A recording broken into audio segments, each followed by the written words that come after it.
Procuradoria-Geral da República denuncia mais de 225 envolvidos nas manifestações de 8 de janeiro. Escolha dos novos presidentes da Câmara e do Senado, marcada para depois de amanhã, agita bastidores da política, mas não entusiasma eleitores. A Alemanha doa recursos para o meio ambiente do Brasil e o Fundo Amazônia é reativado. Governo cria grupo contra garimpo ilegal em terras indígenas. OMS declara que a Covid ainda é classificada como emergência mundial de saúde. Fabricantes lutam para evitar aumento do preço dos remédios com a mudança do imposto sobre circulação de mercadorias. Crianças, jovens e adultos comemoram hoje o Dia Nacional das Histórias em Quadrinhos. E um cão faz sucesso trabalhando como bombeiro salva-vidas no litoral norte de São Paulo. A partir de agora, no Jornal das 22.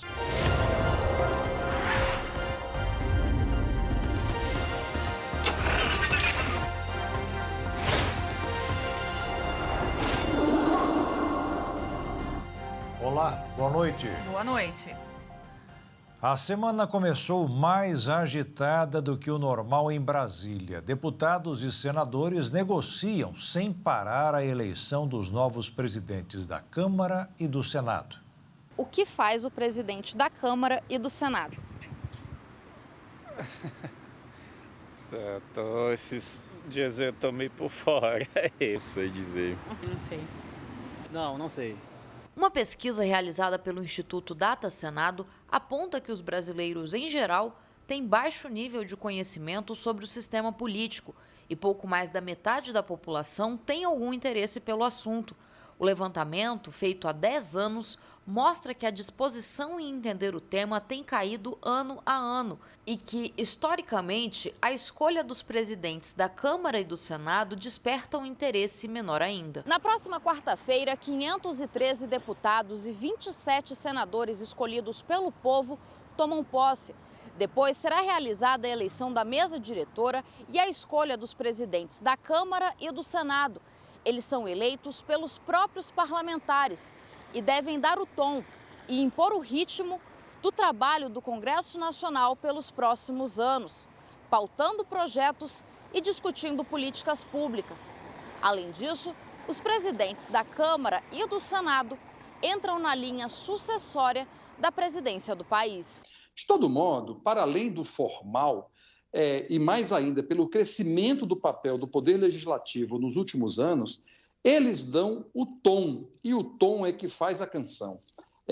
Com a música que eles coordenam, que se define políticas públicas, que se estabelece a quantidade de recursos no orçamento público e, acima de tudo, que define como se dá a relação ultraconsensual entre Poder Executivo e Poder Legislativo, que é necessária para permitir que o Brasil encontre soluções para os seus problemas. A eleição dos presidentes da Câmara e do Senado é realizada através de votação secreta em cédulas de papel depositadas nas urnas já dispostas no Salão Verde e nos plenários. Para garantir tranquilidade na cerimônia de posse e na votação que sucede à solenidade, a segurança na esplanada foi reforçada após as invasões de 8 de janeiro.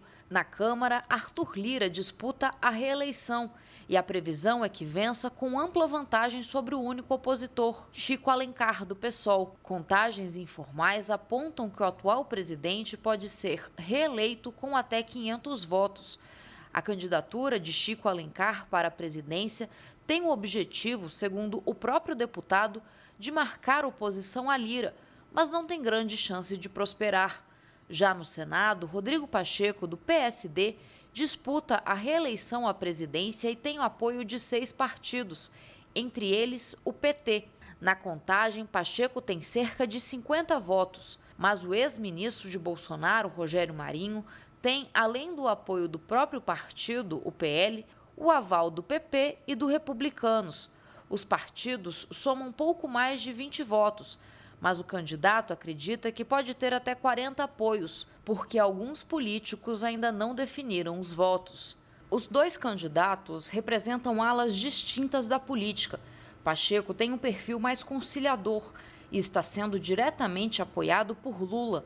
Marinho faz parte da direita eleita para o novo Congresso e tem o apoio do ex-presidente Jair Bolsonaro. Tanto o Rodrigo Pacheco quanto o outro candidato, Rogério Marinho, tem aí por detrás um conjunto de interesses que não estão localizados simplesmente nessa ideia de Flamengo versus Fluminense, São Paulo versus Corinthians, que virou a política brasileira. O Senado, e repito, especialmente o Senado, é um local de muita composição. Os senadores que estão lá têm entre 4 anos já de exercício ou os que estão chegando, uma previsão dos próximos 8 anos. Portanto, não se briga, não se arenga, não se discute como se faz na Câmara dos Deputados, exceto as exceções de sempre. É importante que cada um recorra a quem elegeu, aquela pessoa que foi eleita, portanto, para cobrar posições. O povo, a população, a pessoa que está nos acompanhando, tem que entender que o preço da liberdade é a permanente vigilância que o cidadão faz sobre a política e os políticos. Para fortalecer os votos dos candidatos apoiados pelo presidente Lula, 11 ministros serão licenciados de seus cargos. 5, que são senadores, votarão em Rodrigo Pacheco e 6, que estão no mandato de deputados, reforçarão o placar de Arthur Lira, no comando da Câmara. Quinta-feira, eles vão apoiar a eleição de Jonathan de Jesus como ministro do Tribunal de Contas da União. Missão cumprida e todos voltarão aos postos. A Procuradoria-Geral da República denunciou mais 225 envolvidos nos atos realizados em Brasília. É a 6ª leva de denúncias apresentadas pela PGR. E a Justiça atendeu ao pedido da Advocacia-Geral da União e bloqueou os bens de mais 40 pessoas que foram presas durante as manifestações no último dia 8. Ao todo, 92 pessoas e 7 empresas tiveram os patrimônios bloqueados até o momento. Os denunciados pela PGR foram detidos no acampamento em frente ao Quartel-General do Exército em Brasília e estão presos em unidades do sistema prisional do Distrito Federal. Os manifestantes são acusados de associação criminosa e incitação ao crime. Além da condenação pelos crimes apontados, o subprocurador-geral pede que os envolvidos sejam condenados também ao pagamento de indenização mínima conforme prevê o Código de Processo Penal. Ao todo, o número de denunciados pela PGR após os protestos em Brasília chega a 479. Já a Justiça, de maneira rápida, acatou ao pedido da AGU e efetuou o bloqueio de bens de mais manifestantes. A decisão foi dada no âmbito da 2ª ação cautelar movida pela Advocacia-Geral da União para garantir o ressarcimento aos cofres públicos em caso de posterior condenação definitiva dos envolvidos. Na decisão, o juiz federal Francisco Alexandre Ribeiro observou que a União juntou ao processo cópias dos autos de prisão e reconheceu existir fortes indícios de que os referidos réus tenham participado dos atos e das manifestações que culminaram na invasão e na depredação das sedes oficiais dos 3 poderes da República. Nas ações, a AGU defende que todos os envolvidos, sejam financiadores ou depredadores, devem responder solidariamente pelo prejuízo causado ao patrimônio público. Até o momento, o dano é estimado em 18 milhões de reais. Ao menos 4 milhões só em veículos de pessoas e empresas envolvidas já estão bloqueados. Pelo menos 54 dos presos durante os protestos devem dinheiro à União. São débitos referentes a pendências trabalhistas, previdenciárias e tributárias, sobretudo do Simples Nacional, regime de recolhimento de grande parte das micro e pequenas empresas. Com base na lista de devedores da dívida ativa, o governo poderia recuperar pelo menos R$ 1.300.000 caso os manifestantes inadimplentes pagassem o que devem. O ex-presidente do Brasil, Jair Bolsonaro, teria dado entrada no pedido de visto de turismo nos Estados Unidos. Seu advogado, Felipe Alexandre, confirmou a informação para o jornal britânico Financial Times. Caso a solicitação seja aceita, ele poderá ficar mais 6 meses em solo americano, onde está desde 30 de dezembro, antevéspera do fim do seu mandato. Um ônibus caiu de uma ponte de cabeça para baixo a uma altura de 10 metros na madrugada desta segunda-feira na BR-116 em Além Paraíba, Minas Gerais, enquanto voltava para Duque de Caxias, no Rio, com a delegação do time de futebol Esporte Clube Vila Maria Helena. Das 33 pessoas que estavam no veículo, 3 adolescentes e um adulto morreram e outros 29 ficaram feridos, 2 em estado grave. Eles disputaram a Copa Nacional de Futebol e foram campeões da categoria Sub-18.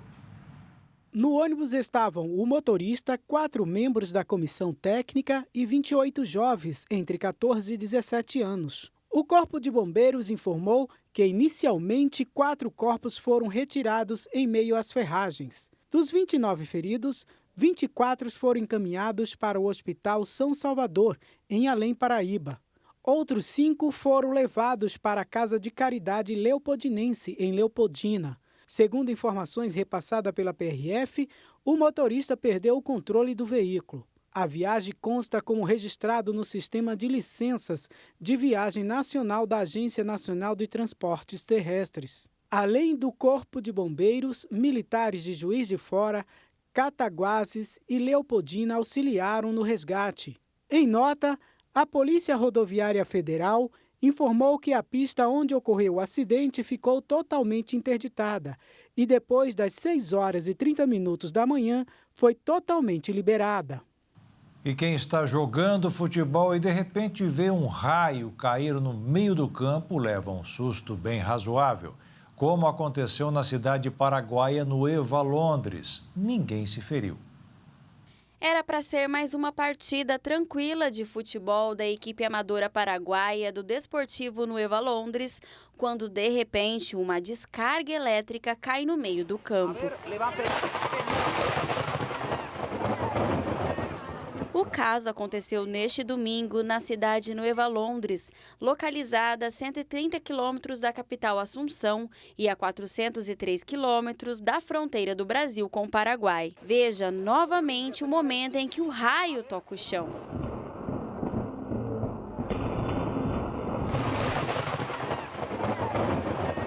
No momento da partida, chovia no local e, apesar do susto, ninguém ficou ferido. E veja a seguir, Prefeitura de São Paulo proíbe aplicativo de transportar pessoas em motos. E ainda, fabricantes lutam para evitar aumento do preço dos remédios com a mudança do imposto sobre circulação de mercadorias.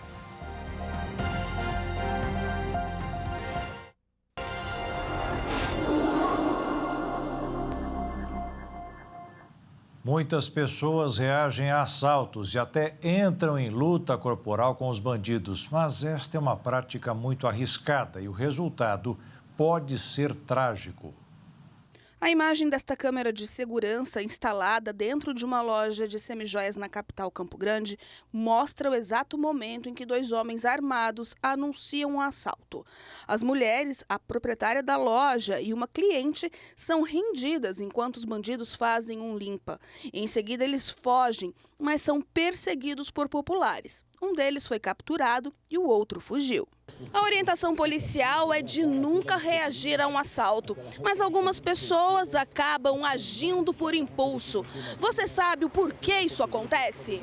Esta psicóloga explica que o impulso de reagir a um assalto está diretamente ligado a questões emocionais, uma vez que ao passar por um momento de grande estresse, que é gerado nesta situação, por exemplo, muitas vezes deixamos de ser racionais. Assim como os animais, eles agem no impulso, nós agimos no impulso. Só que a diferença nossa dos animais não racionais, que são irracionais, é que a gente tem tanto a região frontal, né, que ela é responsável pelo autocontrole, pelo raciocínio crítico. A gente tem esse sistema de defesa do próprio cérebro da gente, né, que ele está ali sempre para nos... O nosso cérebro, ele é nosso amigo, ele está ali para nossa proteção. Então ele sempre vai agir da forma com que ele acha melhor para nos proteger. E aí que a gente precisa usar sempre a razão. Peraí, né, será que convém ou não convém? mesmo que tenha efeito em algumas situações, é extremamente perigoso reagir, já que a vítima nunca sabe qual vai ser a reação do bandido. Se você age por impulso no assalto, você corre o risco de morrer.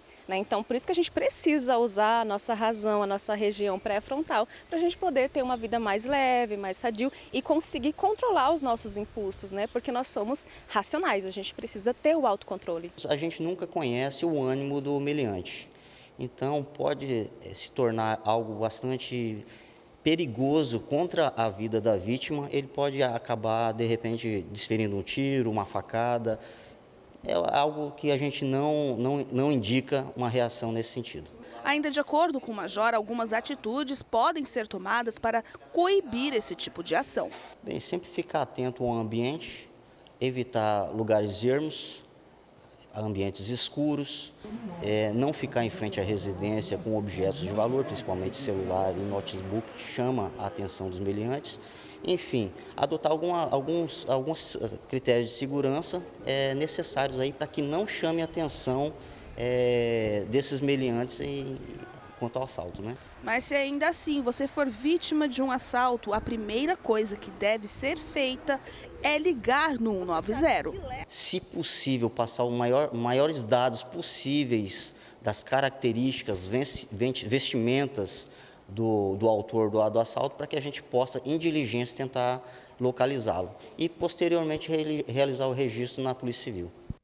A estudante que estava organizando uma festa de formatura da turma de medicina da Universidade de São Paulo foi indiciada. Alicia Veiga, de 25 anos, admitiu que ficou com quase R$1 milhão. Tentou investir o dinheiro, mas sob a alegação de falta de conhecimento no mercado de finanças, começou a perder e tentou jogar na loteria para recuperar o dinheiro. Não deu. Hoje, a Polícia Civil encaminhou ao Ministério Público de São Paulo o inquérito policial com 9 denúncias de apropriação indébita. A promotoria afirmou que vai analisar as informações colhidas pela polícia para decidir se oferece uma denúncia contra a jovem ou se vai solicitar investigações complementares. Os fabricantes estão lutando para evitar o aumento do preço dos remédios, devido às mudanças no imposto sobre circulação de mercadorias e serviços a partir de fevereiro. A repórter Bruna de Jaimo tem mais informações. Além da alteração na base de cálculo do imposto em São Paulo, outros 12 estados aumentaram as alíquotas dos medicamentos entre 19% e 22%. As associações da indústria e dos laboratórios já se mobilizaram e mandaram ofícios para os estados para tentar reverter ou suspender essas medidas. No caso de São Paulo, uma portaria publicada no último dia do ano passado fixou a base de cálculo para a cobrança do ICMS dos remédios com uma nova lista de preço médio ponderado ao consumidor final. Segundo o setor, o estado superestimou valores de insumos e medicamentos para a base de cálculo do tributo estadual, que deve levar os aumentos. O grupo Farma Brasil, a entidade sem fins lucrativos, pediu o adiamento da entrada em vigor da portaria para que distorções sejam esclarecidas e solucionadas. Segundo a entidade, a nova lista coloca o preço máximo para alguns medicamentos, chegando até 100% do preço máximo autorizado pela Câmara de Regulação do Mercado de Medicamentos. A Associação Brasileira das Indústrias de Medicamentos Genéricos e Biosimilares pediu a suspensão da portaria e vai se reunir com representantes da Secretaria da Fazenda e Planejamento de São Paulo para tratar as questões. Em abril também é esperado aí um reajuste em cerca de 10 mil medicamentos. De São Paulo, Bruna de Jaimo. E na hora de pagar as contas, o brasileiro tem priorizado suas dívidas com bancos e cartões de crédito. Segundo os dados do Indicador de Recuperação de Crédito da Serasa, de cada 10 dívidas do setor, 7 foram pagas em até 60 dias de negativação em outubro do ano passado. O segundo segmento mais contemplado foi o dos serviços de utilidade pública, que engloba contas de água, gás e luz. Após um dezembro estável para alguns e de crescimento para outros, mais da metade dos empresários do setor industrial de Mato Grosso do Sul pretendem fazer investimentos nos próximos meses. A sondagem industrial ouviu 67 empresas, sendo 29 pequenas, 30 médias e 8 grandes, de diferentes segmentos, no período de 3 a 13 de janeiro deste ano.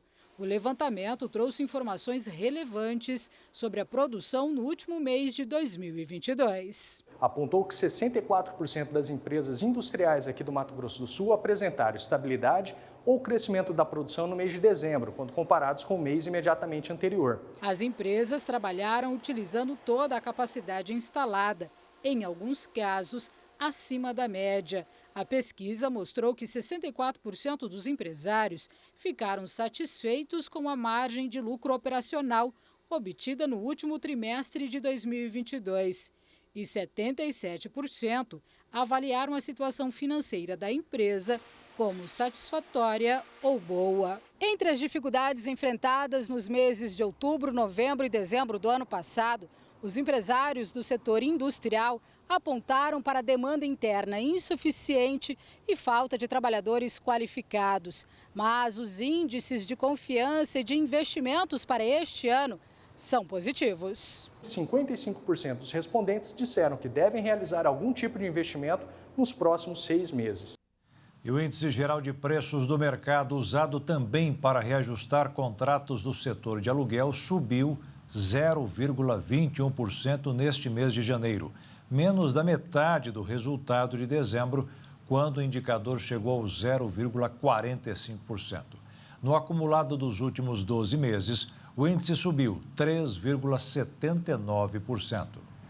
No mercado financeiro, à espera das decisões sobre taxas de juros no Brasil e nos Estados Unidos, que serão divulgadas na quarta-feira, o dólar fechou em leve alta nesta segunda-feira de 0,06%, cotado em R$ 5,11 na venda. E a Bolsa de Valores fechou em queda de 0,04% aos 112.273 pontos. E o setor público consolidado, formado pelo governo federal, estados, municípios e estatais, fechou 2022 com saldo positivo de 126 bilhões de reais, melhor resultado desde 2011. Foi o segundo ano seguido em que o setor fechou as contas no azul. Neste resultado ainda não está o pagamento dos juros e a dívida pública de todas as unidades da federação passou dos 5 trilhões e 700 bilhões de reais. A Prefeitura de São Paulo decidiu suspender o transporte de passageiros por moto via aplicativo. A decisão aconteceu após um pedido do prefeito Ricardo Nunes aos representantes da empresa no Brasil.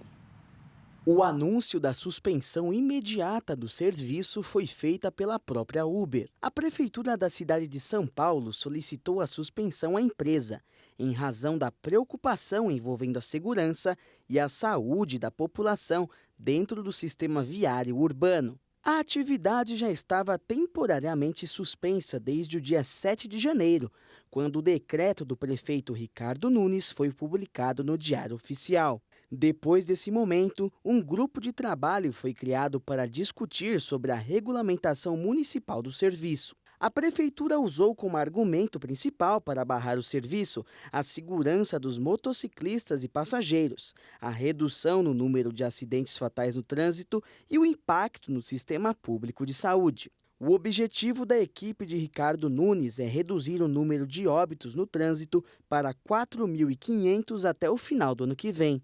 Até dezembro de 2020, essa estimativa era de 6.500 óbitos. E a empresa Philips, gigante no mercado tecnológico, anunciou hoje a demissão de 6 mil funcionários em todo o mundo. Em outubro do ano passado, a empresa já havia registrado o desligamento de outros 4 mil trabalhadores. A Philips ainda tenta se recuperar de um grande número de respiradores com defeito de fabricação que precisaram retornar à fábrica, resultando em uma queda de 70% em seu valor de mercado.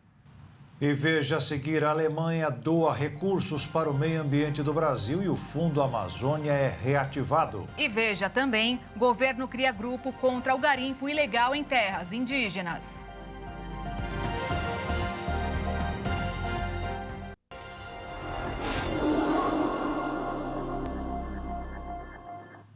A Alemanha anunciou hoje a liberação de recursos para o meio ambiente do Brasil. Com a medida, o Fundo Amazônia, que estava suspenso, foi reativado.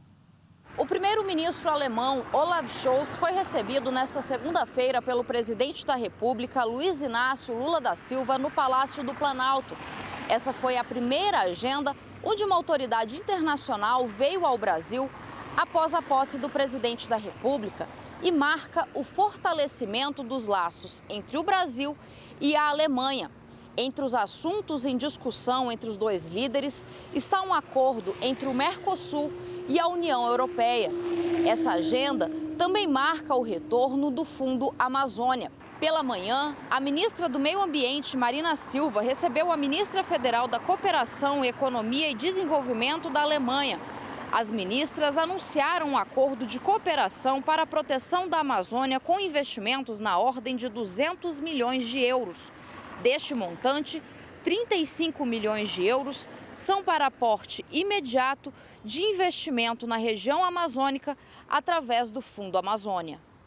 E esses recursos podem ser aportados tanto para o Fundo Amazônia quanto para iniciativas que estamos prospectando naquilo que são as agendas da proteção, da gestão e do desenvolvimento sustentável. Aqui nós temos a grande chance de proteger as florestas e dar uma nova perspectiva às pessoas que moram lá. A bioeconomia, que é um interesse que a Marina Silva está sempre avançando, sempre pautando. Isso é algo que não é só que vai trazer uma mudança ecológica, mas também perspectivas sociais, perspectivas para as pessoas e para a população nessas áreas. O governo federal criou um grupo de trabalho contra a exploração de garimpo em terras indígenas. A portaria da decisão foi publicada hoje no Diário Oficial da União. O grupo de trabalho deve propor medidas contra a atuação de organizações criminosas na exploração do garimpo em terras indígenas e a prática de crimes de direitos fundamentais. A equipe vai ter 60 dias para concluir os trabalhos. Composto de 6 ministérios e outros órgãos, como Polícia Federal e Polícia Rodoviária Federal, a portaria com a oficialização da medida foi assinada pelo ministro da Justiça, Flávio Dino. Além da pasta da Justiça, também vão fazer parte da equipe representantes dos Ministérios dos Povos Indígenas, das Minas e Energia, Defesa, Direitos Humanos e Cidadania e Fazenda. A criação do grupo foi determinada após a visita do presidente Luiz Inácio Lula da Silva à terra indígena Yanomami. Ele esteve no local, que abriga cerca de 30 mil indígenas em Roraima, e disse que vai atuar para interromper o garimpo ilegal, além de anunciar que a Polícia Federal vai investigar crimes ambientais na região. Na portaria, o Ministério da Justiça lembra que a exploração de minério nas terras indígenas e a comercialização posterior pode caracterizar crimes como usurpação de bens da União, falsidade ideológica, lavagem de dinheiro e crimes previstos na Lei de Crimes Ambientais. O Ministério Público Federal abriu inquérito para apurar a responsabilidade do Estado brasileiro na crise humanitária enfrentada pelo povo Yanomami, em Roraima.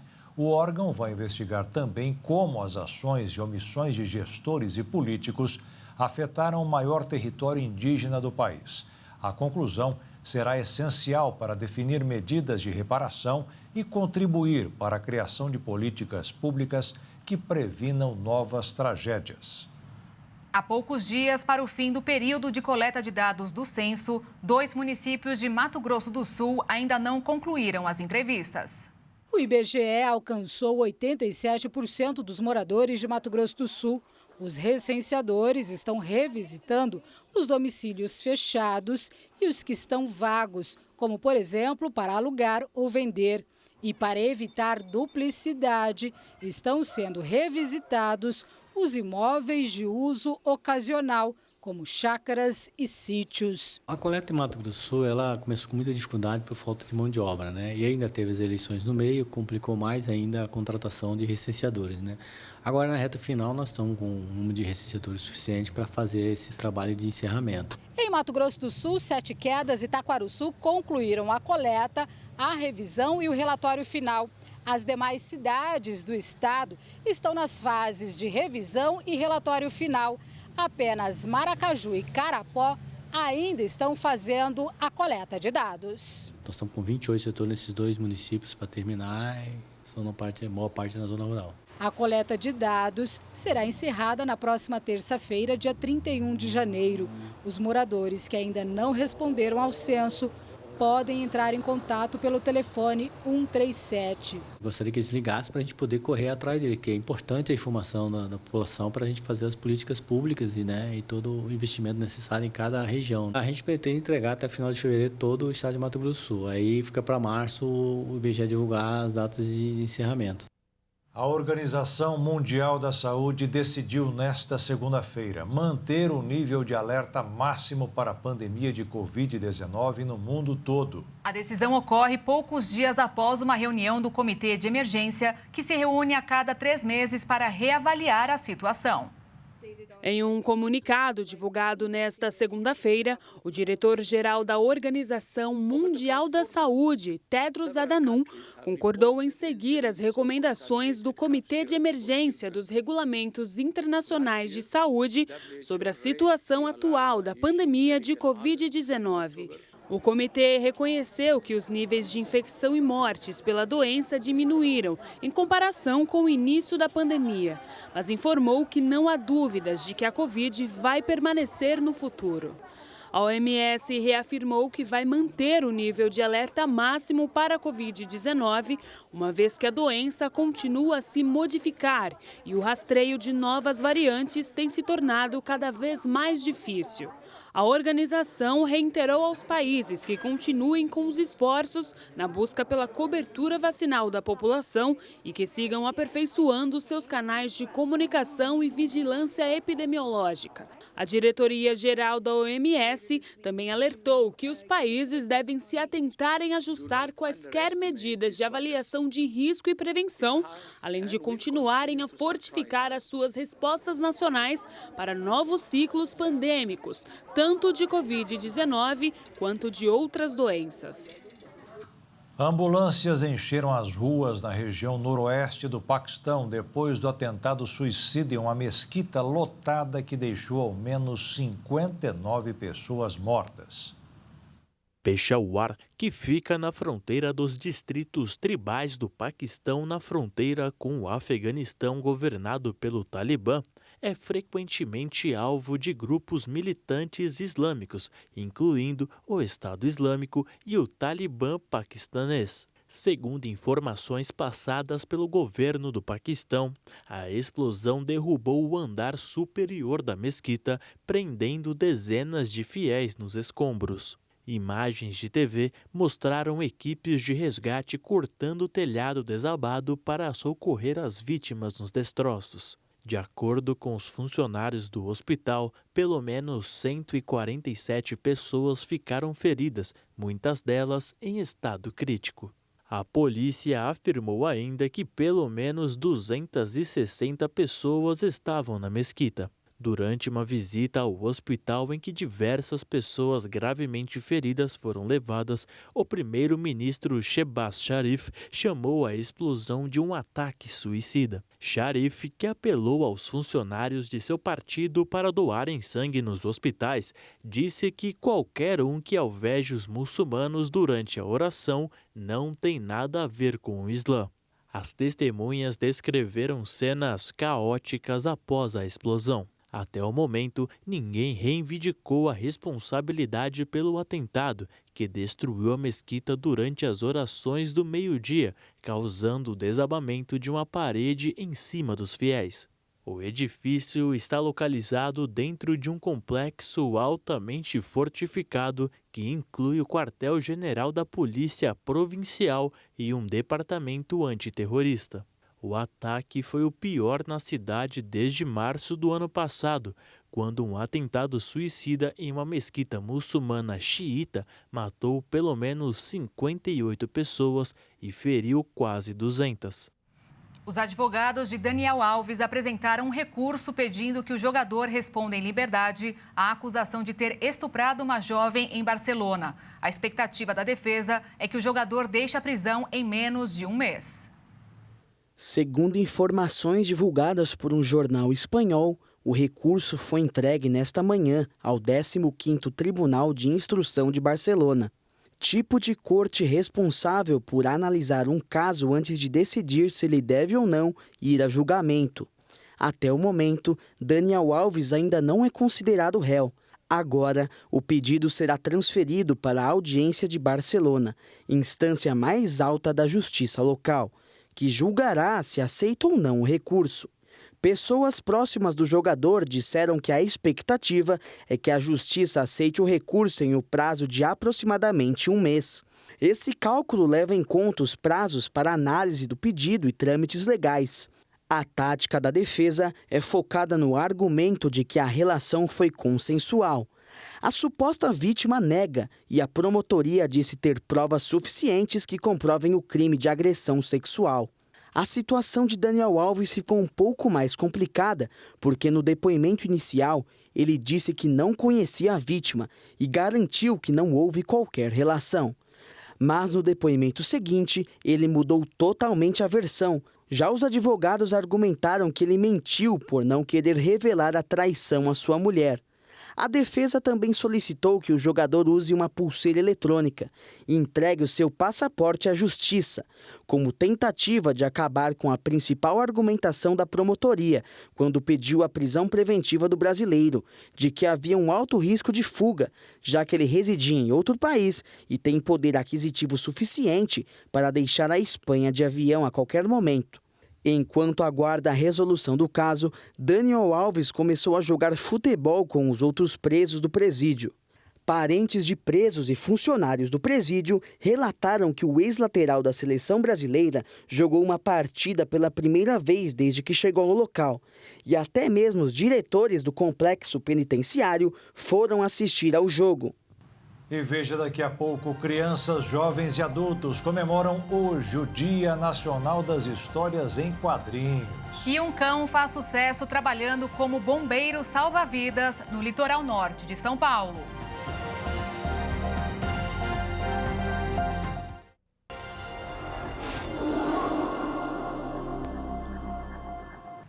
E em Minas Gerais, um casal recém-casado resolveu colocar uma multa em seu contrato pré-nupcial. O acordo estabelece uma multa de R$ 180 mil em caso de traição. Para os noivos, a indenização é pelo possível constrangimento e vergonha que pode passar aos olhos da sociedade. Embora para muitos soe estranha essa condição, os casais têm autonomia para decidir o conteúdo do acordo, desde que não violem os princípios da dignidade humana, da igualdade entre os cônjuges e da solidariedade familiar. O caso chamou atenção e causou estranheza na Vara de Registros Públicos de Belo Horizonte. Um urso negro tirou cerca de 400 selfies em uma câmera de monitoramento de vida selvagem em um parque no Colorado, nos Estados Unidos. O urso, pra lá de curioso, resolveu mexer em uma câmera de vida selvagem, usada para monitorar a vida dos animais no espaço aberto, e protagonizou fotos, no mínimo, inusitadas. As câmeras são ativadas por movimentos e tiram uma fotografia quando sentem um movimento de um animal. Em seguida, elas gravam vídeos de 10 a 30 segundos. As informações das câmeras ajudam a equipe do parque a aprender sobre o comportamento da vida selvagem e a proteger áreas cruciais de seu habitat. Aliás, saber o número de ursos negros no estado é difícil devido à sua natureza.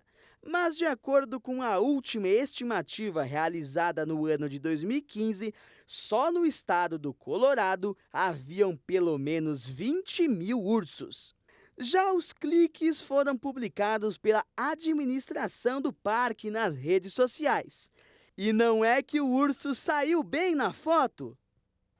E hoje é comemorado o Dia Nacional das Histórias em Quadrinhos. E haja criatividade, né, Beatriz? São 154 anos desde a primeira publicação do estilo em território nacional, que demonstra uma consagração das histórias para o público brasileiro.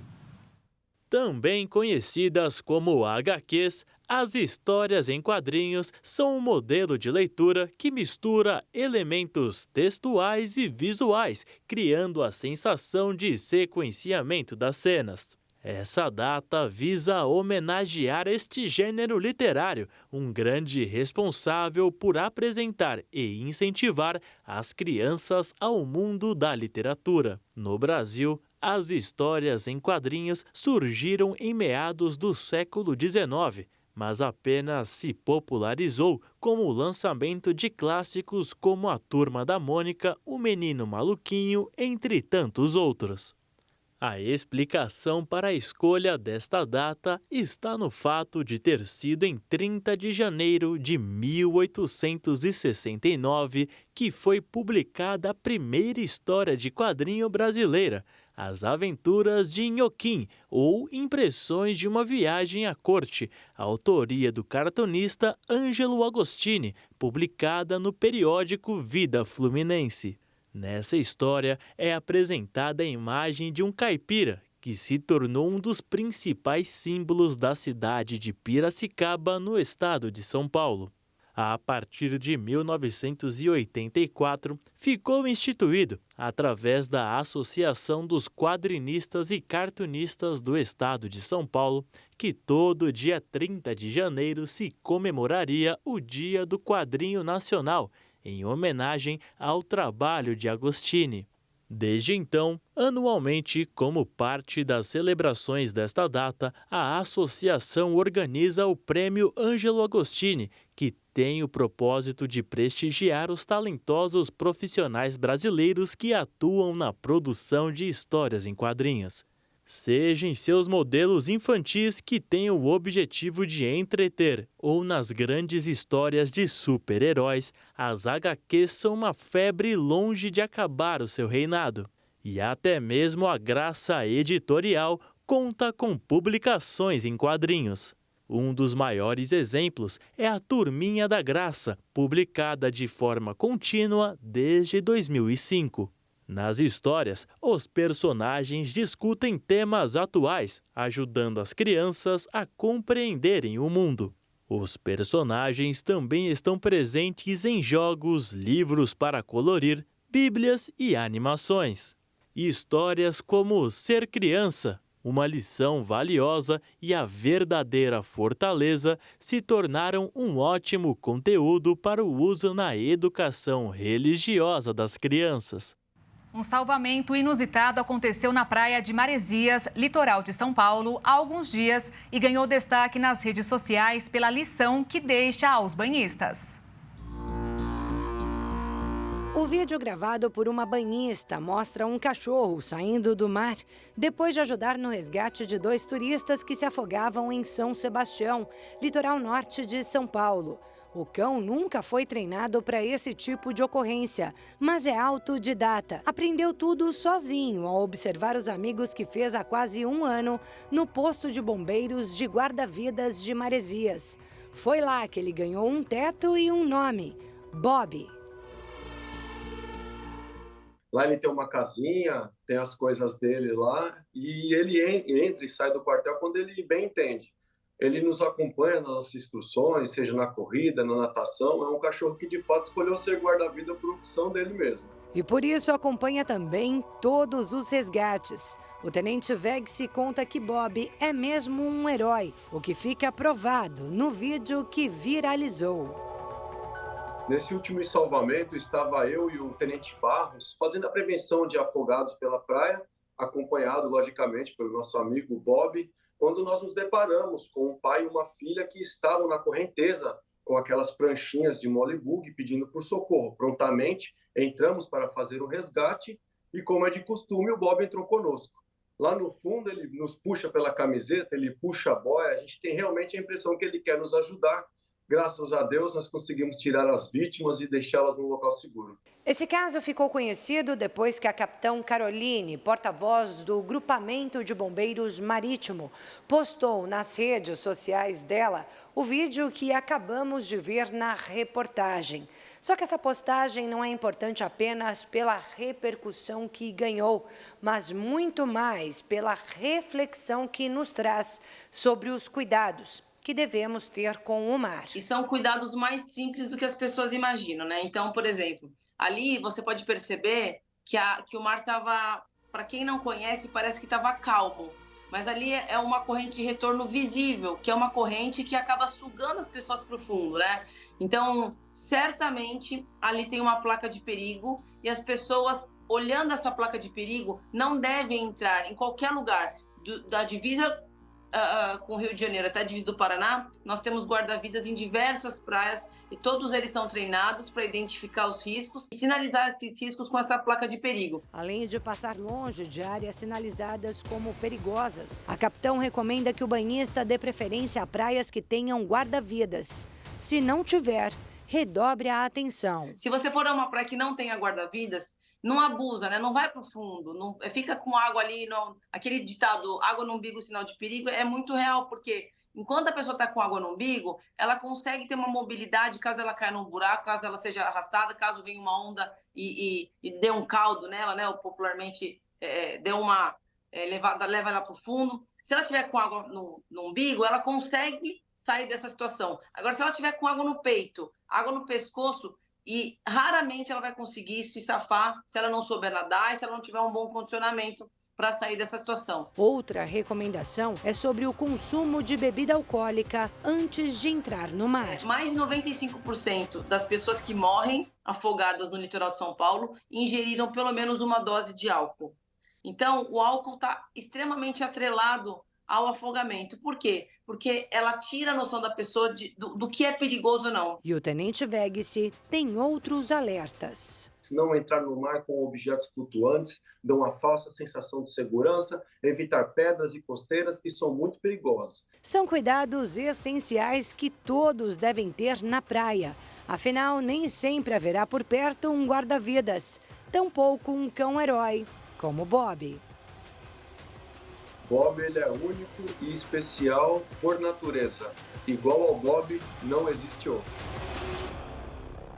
E o Jornal das 22 termina aqui. Obrigada pela sua companhia, um ótimo fim de noite, início de semana para você e até amanhã. Uma boa noite, fique na paz. Tchau.